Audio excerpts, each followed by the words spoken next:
ക്യാൻസറിനെ എങ്ങനെ തിരിച്ചറിയാം?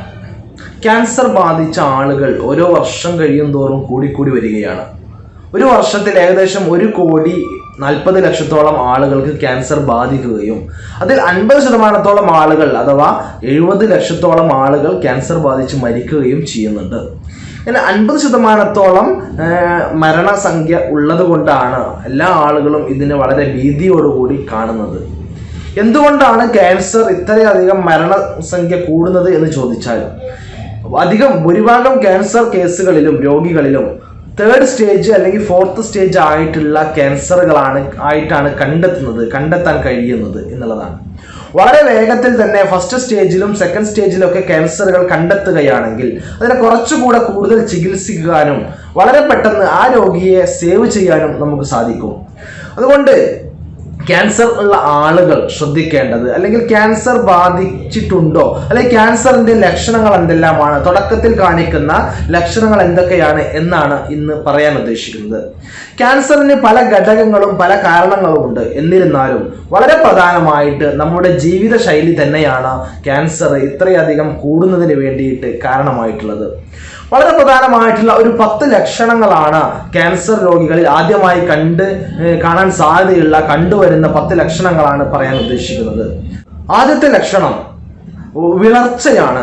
ശരീരത്തിലെ ഹീമോഗ്ലോബിന്റെ അളവ് നന്നായി കുറയുക. അകാരണമായി മറ്റൊരു കാരണവുമില്ലാതെ പെട്ടെന്നുണ്ടാകുന്ന വിളർച്ച, വളരെയധികം ഹീമോഗ്ലോബിൻ കുറയുകയും ക്ഷീണിക്കുകയും ചെയ്യുന്ന ഒരവസ്ഥ. രണ്ടാമത്തെ കാര്യം ശ്വാസതടസ്സം, അല്ലെങ്കിൽ ശ്വാസോച്ഛ്വാസത്തിലുണ്ടാകുന്ന ബുദ്ധിമുട്ട്, ദീർഘമായി നിലനിൽക്കുന്ന ചുമയും ആ ചുമച്ച് കഫം വരുമ്പോൾ കഫത്തിൽ രക്തത്തിന്റെ സാന്നിധ്യം കാണപ്പെടുക. ഇത് എല്ലാം ഈ ഒരു ക്യാൻസറിന്റെ ലക്ഷണമാവാൻ സാധ്യതയുണ്ട്. അതുകൊണ്ട് ഡോക്ടറെ കാണിക്കുകയും തുടർ നടപടികൾ സ്വീകരിക്കുകയും ആവശ്യമാണ്. അതുപോലെ മറ്റൊരു പ്രധാനമായിട്ടുള്ള കാര്യം എന്ന് പറയുന്നത് അകാരണമായി കൊണ്ട് വളരെ പെട്ടെന്ന് തടി കുറയുക. സാധാരണഗതിയിലുള്ള ഒരു മനുഷ്യൻ വളരെ പെട്ടെന്ന് മറ്റൊരു അസുഖങ്ങളോ കാരണമോ ഇല്ലാതെ വളരെ പെട്ടെന്ന് തടി കുറയുക, അത് കാരണം വളരെ ക്ഷീണിച്ച് ഒന്നും ചെയ്യാൻ കഴിയാത്തൊരവസ്ഥയിലേക്ക് അയാൾ മാറുകയാണെങ്കിൽ നമ്മളിത് ക്യാൻസർ ആണോ എന്ന് ഉറപ്പുവരുത്തുന്നതിന് വേണ്ടി ഡോക്ടറെ കാണണം, നിർദ്ദേശങ്ങൾ തേടേണ്ടതുണ്ട്. മറ്റൊരു പ്രധാനപ്പെട്ട കാര്യം, മൂത്രമൊഴിക്കുമ്പോൾ മൂത്രത്തിൽ രക്തങ്ങൾ ഉണ്ടാവുക, രക്തത്തിന്റെ പാടുകൾ മൂത്രത്തിൽ കാണപ്പെടുക എന്നുള്ളത്. അല്ലെങ്കിൽ മൂത്രമൊഴിക്കുമ്പോൾ കൃത്യമായി മൂത്രമൊഴിക്കാൻ കഴിയാതെ മൂത്ര തടസ്സമോ അല്ലെങ്കിൽ മൂത്രം ഉറ്റി വീഴുന്ന അവസ്ഥയോ ഉണ്ടാകുന്നതും അത് സംബന്ധമായിട്ടുള്ള ക്യാൻസർ ഉണ്ടാവാൻ സാധ്യതയുള്ള ഒരു ലക്ഷണങ്ങളിൽ ഒന്നാണ്. അതുപോലെ തന്നെ സ്തനാർബുദം, ബ്രസ്റ്റ് ക്യാൻസർ എന്ന് പറയുന്നത്, അതിലുണ്ടാകുന്നതാണ് സ്തനങ്ങളിൽ ഉണ്ടാകുന്ന മുഴകൾ.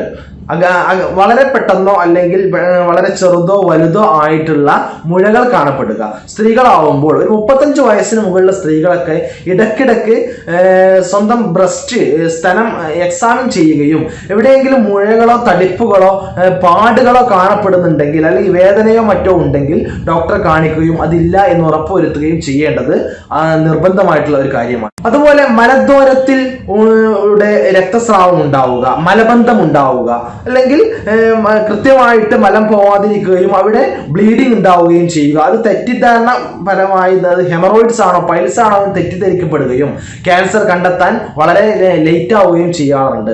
അതുപോലെ തന്നെ മറ്റൊരു പ്രധാനമായിട്ടുള്ള കാര്യമാണ് പ്രോസ്റ്റേറ്റിൽ ഉണ്ടാകുന്ന മുഴകൾ. പ്രോസ്റ്റേറ്റ് ഗ്രന്ഥി, പുരുഷന്മാരുണ്ടാകുന്ന പ്രോസ്റ്റേറ്റ് ഗ്രന്ഥിയിൽ മുഴകൾ ഉണ്ടാവുക, അത് കാരണം മലബന്ധം ഉണ്ടാവാം, അല്ലെങ്കിൽ മൂത്ര തടസ്സം ഉണ്ടാവാം.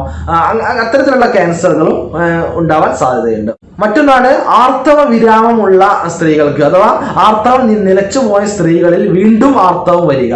അപ്പോൾ അത് വീണ്ടും ആർത്തവം തന്നെയാണ് വരുന്നത് എന്ന് തെറ്റിദ്ധരിക്കാതെ അത്തരം ഉണ്ടാകുന്ന ബ്ലീഡിങ്ങുകൾ കൺഫേം ചെയ്യുന്നതിന് വേണ്ടി ഡോക്ടറെ കാണിക്കുകയും എന്തെങ്കിലും യൂട്രസ് സംബന്ധമായിട്ടുള്ള ക്യാൻസറുകളോ മറ്റോ സെർവിക്കൽ ക്യാൻസറുകളോ ഉണ്ടോ ഇല്ലയോ എന്ന് കൺഫേം ചെയ്യുകയും അത്യാവശ്യമാണ്. മറ്റൊന്ന്, ശരീരത്തിൽ തൊലിയിൽ കാണപ്പെടുന്ന മറുകുകൾ അഥവാ കാക്കപ്പുള്ളികൾ എന്നൊക്കെ പറയുന്നത് സാധാരണമായി കൊണ്ട് വലിപ്പം കൂടിക്കൂടി വരിക, സാധാരണ ഉള്ള വലിപ്പത്തിൽ അധികമായി വലിപ്പം കൂടിക്കൂടി വരിക, അതിൽ പ്രത്യേകതമായി എന്തെങ്കിലും കാണുക, അങ്ങനെയൊക്കെയാണെങ്കിൽ ഉടനെ ഡോക്ടറെ കാണുകയും അതിൽ എന്തെങ്കിലും ക്യാൻസർ സാധ്യതയുണ്ടോ എന്ന് കണ്ടെത്തുകയും ചെയ്യുക. ഉണ്ടെങ്കിൽ അതിന് ഉടനെ തന്നെ ചികിത്സിക്കുക.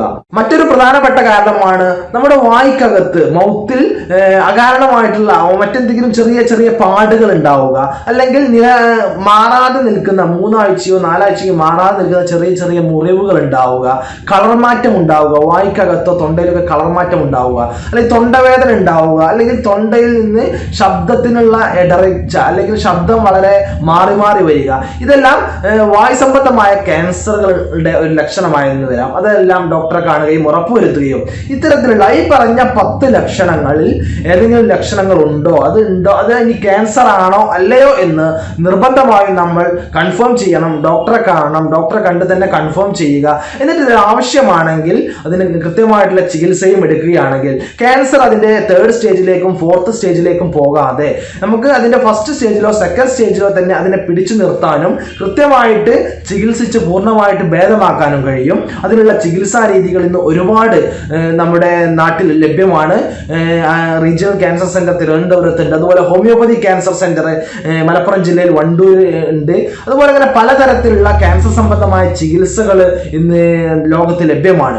ഈ വീഡിയോ ഉപകാരപ്രദമായി എന്ന് തോന്നുകയാണെങ്കിൽ ഇത് നിങ്ങളുടെ ബന്ധുക്കൾക്കും കൂട്ടുകാർക്കും മറ്റു എല്ലാ ആളുകൾക്കും ഷെയർ ചെയ്യുക. മറ്റൊരു വീഡിയോയുമായി നമുക്ക് വീണ്ടും കണ്ടുമുട്ടാം. നന്ദി, നമസ്കാരം.